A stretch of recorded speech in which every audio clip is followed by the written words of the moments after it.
Hi gang, this is your favorite Emperor loving Shintoist, Reigetsu again, bringing you true knowledge regarding all the gods of Japan, the Japanese mythology, and Shintoism.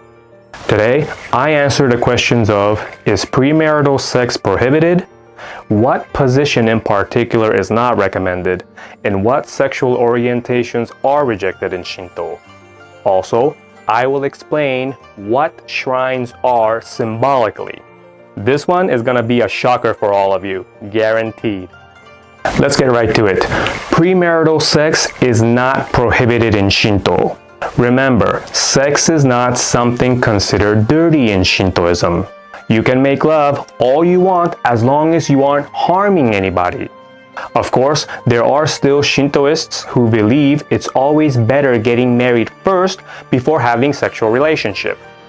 Other Shintoists, like myself, believe as long as you don't act on a purely animalistic instinct and there is always love towards your partner when having sex, you should be fine regardless of it's premarital or not. Please check out my 2 previous videos to know more on how we view sex. So, what position is not recommended? I will explain in details on why this is in my upcoming videos on Izanagi no Okami and Izanami no Okami, but the short answer is doggy. Especially climaxing in that position. As one great Chinese grandmaster always said, "Fuera perros! Fuera perros!" What sexual orientations are rejected in Shinto? If you watched my past videos on homosexuality and transsexuality, you will know how we view them, so please check them out if you haven't done so already. But even though we really don't have prohibitions in Shinto, what are truly rejected are what harms people, which obviously include rape. A no-brainer. Pedophilia is absolutely rejected in Shinto as it should be everywhere. So would bestiality. Bestiality is seen as rape against nature in Shinto, and remember, we give our gratitude to nature and honor all the animals that come out of nature, not as our equals, but as fellow living beings to coexist with peacefully. So people like these, we make friends with the animals, we coexist, and we intermarry. This is my wife, Janice.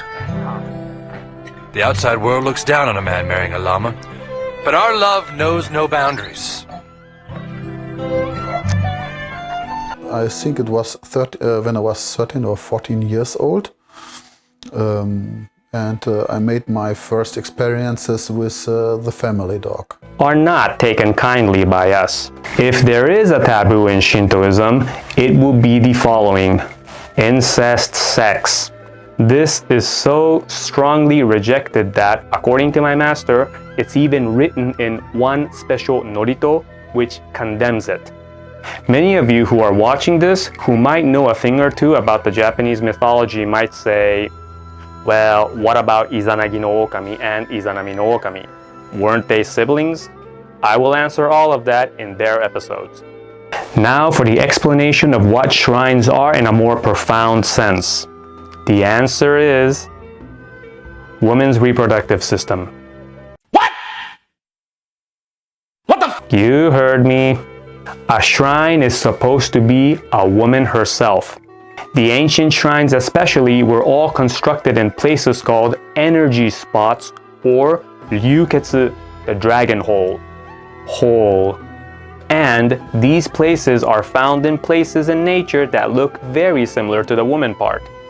This means the ancient shrines are places full of positive energy, symbolizing the female part, which is the very thing that gives life itself. Even the rocks honored there sometimes look like lady part. Let's break it down piece by piece of what makes Shinto shrine then to explain in detail. A shrine always has a torii. Always, no exceptions. The torii then would be, symbolically speaking, the opening of the lady part. We go through it, and pretty much the first thing we almost always see is the temizusha or chozuya for cleaning ourselves to purify ourselves of kegare or impurities. This would mean the temizusha would have the symbolism of cleaning ourselves before entering the lady part, or when we have sex, and the function of a lubricant. The best way to enter a lady part is not to go in dry, but wet. I think every woman in the world would agree with me here. This, believe it or not, is the secret code of Shinto. The way we prepare for visiting a shrine is the same way we prepare for sex, by being really clean. Shintoism is all about cleanliness. My Shinto master always said, Shinto equals sex. Maybe that's why we Japanese are so horny all the time since the ancient times. Next, we pass through the sando written like this, which means the road to pray, but remember the Koshinto principle of words that sounds alike can have the same vibrational frequency to each other to mean the same thing. And this sando sounds like this sando, the road of birth, or in the symbolic sense, the vagina, where the babies have to pass through to get out. So what would be the trees or the forest surrounding the shrines? The pubic hair, you know, bush. Then we reach the omiya, the main shrine written like this, which would be us reaching the uterus, which is written like this, pronounced shikyu, same letter.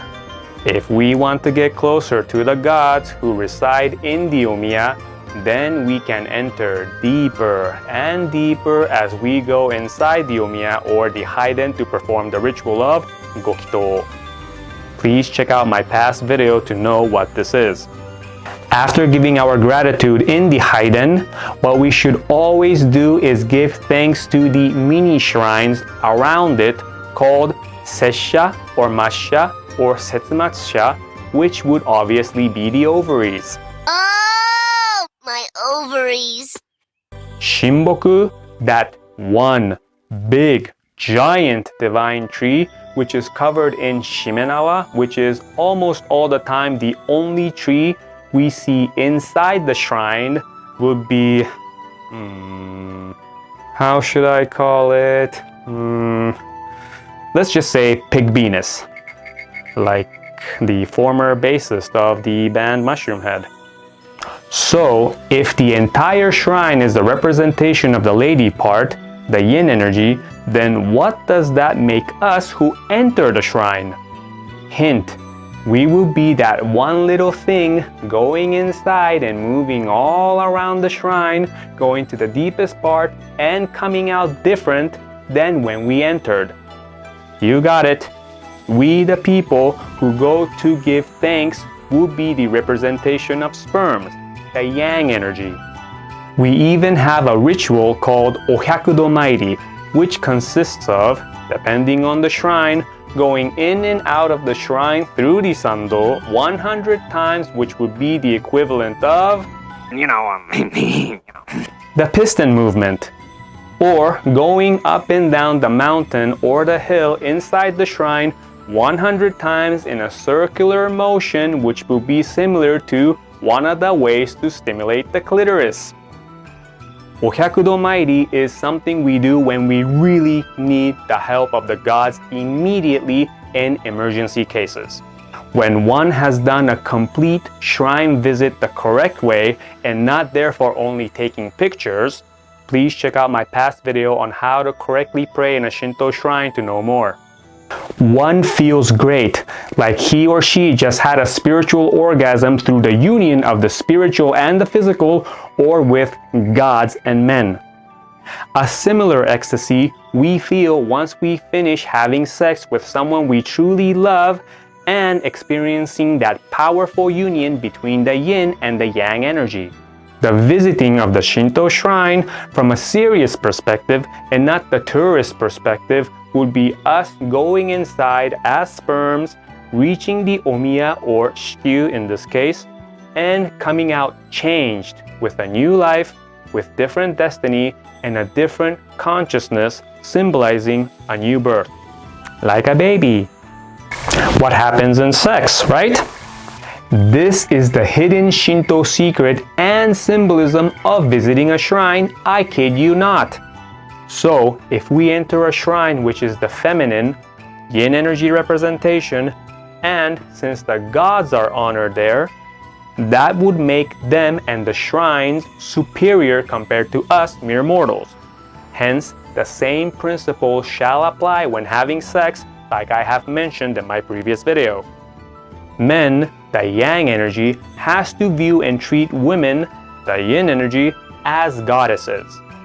We men are there to serve our queens, like this guy. Spartan! Yes, milady. Come back with your shield. Or on it. Yes, milady. That's it for this video. Thanks for watching. Please like, comment, share this video, and subscribe to my channel to get more deep information regarding Japan that very few people would know or ever talk about.